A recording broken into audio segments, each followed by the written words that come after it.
Thanks so much for that report, Steve. Now, with the first phase of the ceasefire deal now over, Israeli society and families of hostages are in a state of limbo, wondering what will happen next after news that Hamas rejected the new U.S. proposal to extend the first phase of this deal. Now, joining us now to help us make sense of what could happen next is retired Colonel Amit Assa, a former member of the Israeli Security Agency. Thank you so much for joining us today.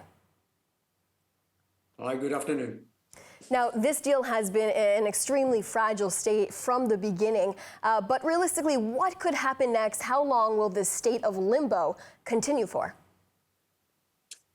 As we understand, the first stage and the second stage that we are it's on the table really was planned with the Biden administration. While Trump administration is getting in, we finished the first stage, and now Trump is leading us to another point of view to put all the hostages back in this stage or other stage. But it's another point of view, it's another approach that Israeli have to bring everybody home as one phase. Even if it will be in two phases, we want them back in a very fast move, and it's not connected to any phase that was brought on the table before. It's another kind and a new negotiation that we will have to bring. Now, Hamas, of course, will approach this deal with a no answer, because Hamas wants time, and Hamas wants to be the leader and to be ruling Gaza. And this is a thing that Israel can't accept. Now, tell me why the U.S. presented this brand new proposal and not continue with the framework that was set of this phase two. Why something brand new? Why not continue with what was apparently set in the negotiating process? I think President Trump brought a very new approach that wants everybody to put everything very fast and not in few phases. And this is the only thing that we have to look for today. And Hamas, of course, will say no. It will lead us to a clash of army getting into Gaza and forcing Hamas to accept these terms of Trump.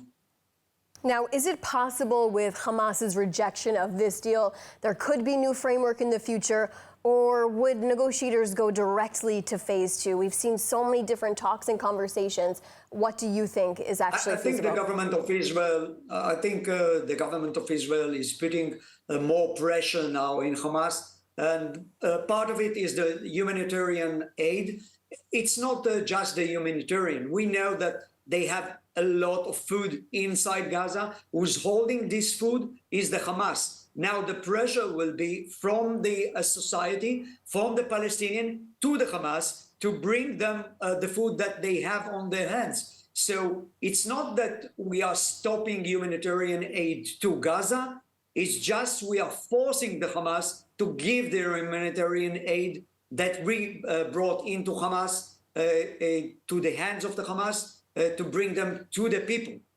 Then this kind of a pressure on Hamas, and if we will add other kind of pressures like a force and army, and maybe some movement of the army will be made in few days, I think every one of the steps will get the Hamas into the pressure that they will understand that they have no choice. They have to put the arm down and put everybody of the Hamas, all the Hamas members, out of Gaza. And I want to ask you about this second terror attack within this week that took place in Haifa this morning.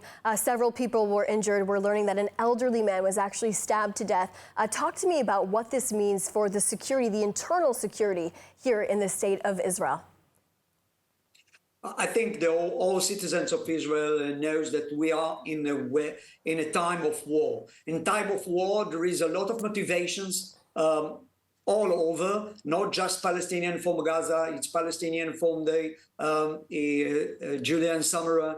It's also other members, as we saw today, is a terrorist that came out from Israel. He's been a lot of years in Germany, and then maybe he was getting into a terrorist cell and came into Israel and do this terror. We can see any kind of terror, maybe attempt inside Israel and on the borders and in Judea and Samaria. We on a wartime, and now all the measures of the police and all the measures of the Shin Bet is up to get all the information that we can to bring these terror attacks down before they act.